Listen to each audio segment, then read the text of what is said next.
Bismillahirrahmanirrahim. Assalamualaikum warahmatullahi wabarakatuh. Halo teman-teman semua, kembali lagi bersama saya Mutiara Syifa, NIM 2213400013. Nah teman-teman, di video kali ini seperti biasa saya akan membawakan materi ataupun juga learning journal yang berisikan materi dari pertemuan kita dari kelas public speaking di hari Selasa kemarin.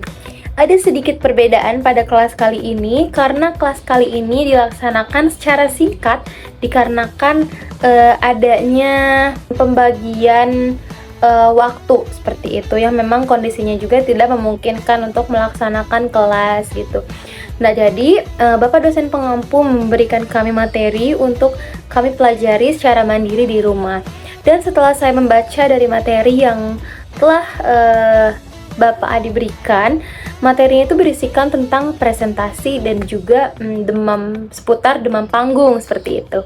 Nah, kalau untuk presentasi ini, sebagaimana kita tahu bahwasannya presentasi itu kan kayak salah satu upaya buat individu ini memberikan informasi ataupun juga materi-materi kepada individu lainnya. Nah, ini berkaitan dengan materi dari learning journal sebelum-sebelumnya tentang berbicara di depan umum.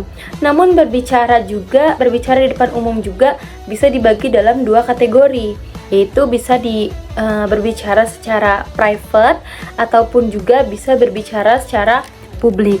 Nah, kalau untuk berbicara secara private ini lebih ke audiensnya itu, pendengarnya itu hanya keluarga ataupun sahabat dekat saja.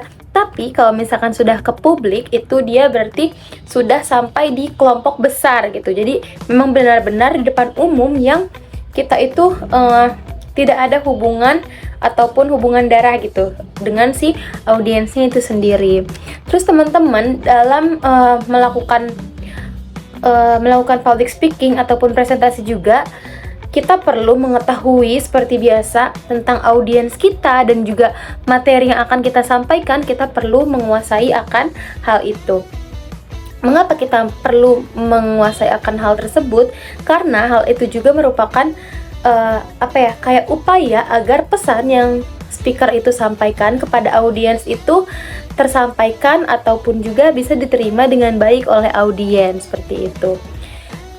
Namun memang terkadang itu terdapat beberapa keterbatasan ya, baik melalui media ataupun sarana atau bahkan waktu juga menjadi keterbatasan gitu. Kenapa waktu menjadi keterbatasan? Karena terkadang seorang speaker itu perlu waktu yang banyak untuk menyampaikan materinya. Namun karena ada keterbatasan waktu ini, speaker tersebut perlu menyesuaikan sesuai dengan durasinya agar agar materi yang dia sampaikan itu sesuai dengan waktu yang ada seperti itu. Dan pembicaraan di depan publik itu selain presentasi itu ada banyak banget. Ada yang dibilang itu impromptu gitu, terus juga yang tadi ya presentasi, terus juga ada MC, ada juga kayak pidato kayak gitu dan lain sebagainya. Itu banyak banget jenis-jenisnya, tetapi memang beda-beda seperti itu.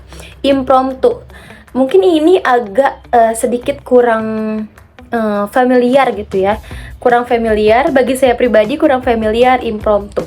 Namun setelah saya baca definisi dan juga penjelasan tentang impromptu ini, impromptu itu merupakan salah satu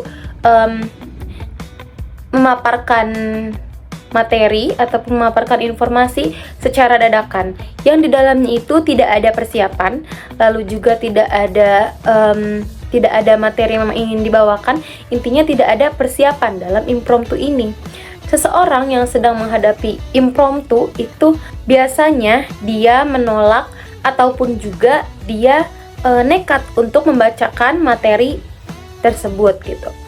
Namun memang seperti beberapa pertemuan yang sudah saya sampaikan kemarin, apabila kita memiliki waktu untuk berbicara, alangkah baiknya kita menggunakan waktu tersebut dengan baik dan benar.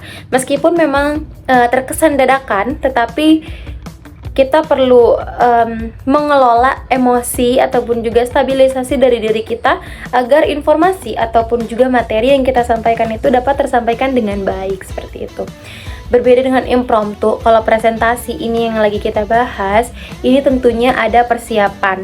Persiapannya itu ya mulai dari materi, terus juga mulai dari pakaian pun juga bisa menjadi persiapan gitu dalam melakukan presentasi. Karena kan tentunya kita melihat secara visual dan juga secara isi. Kalau misalkan visual dan juga isinya itu menarik, akan membuat audiens juga merasa tertarik gitu akan materi yang disampaikan, seperti itu.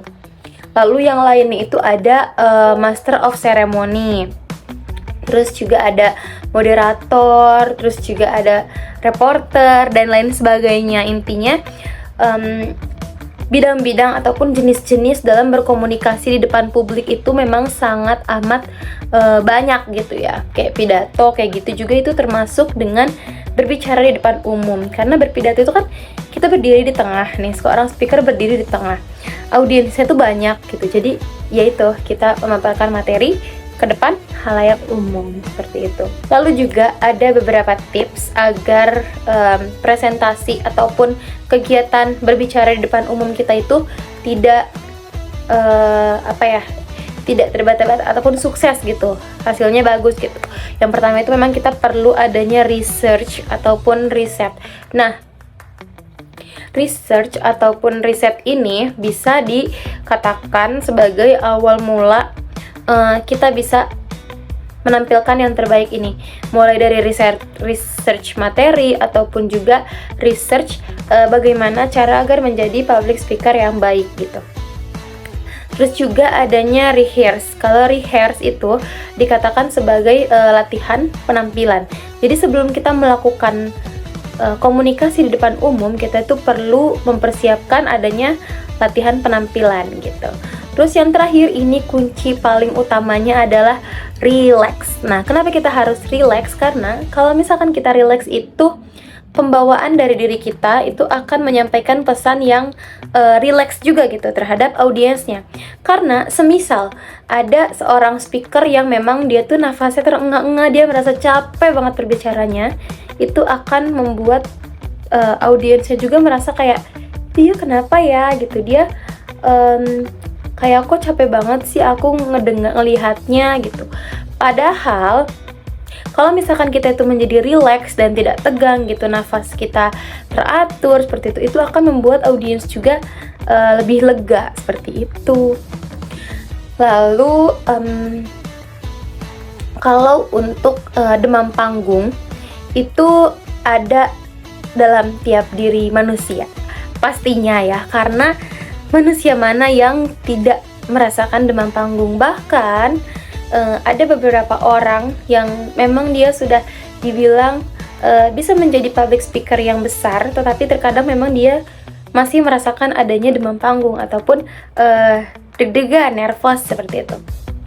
Nah, perasaan deg-degan atau nervous ini memang yang harus seorang public speaker kontrol, agar kalau misalkan deg-degan dari diri dianya itu lebih menguasai dia daripada materinya, khawatir nanti materi yang akan disampaikan itu tidak dapat tersampaikan dengan baik dan benar gitu. Yang nantinya itu malah membuat konsentrasi dari public speaker itu malah buyar gitu. Nanti malah tidak tersampaikan dengan baik gitu. Jadi apapun itu yang terjadi di atas panggung itu memang harus perlu kita jalani saja. Mungkin kita bisa menghembuskan nafas dalam hitungan 10 selama 10 kali, seperti itu, untuk mengatasi deg-degan ataupun nervous dalam presentasi itu sendiri. Oke, terima kasih Learning Journal dari saya kali ini. Kurang lebihnya mohon maaf. Wassalamualaikum warahmatullahi wabarakatuh.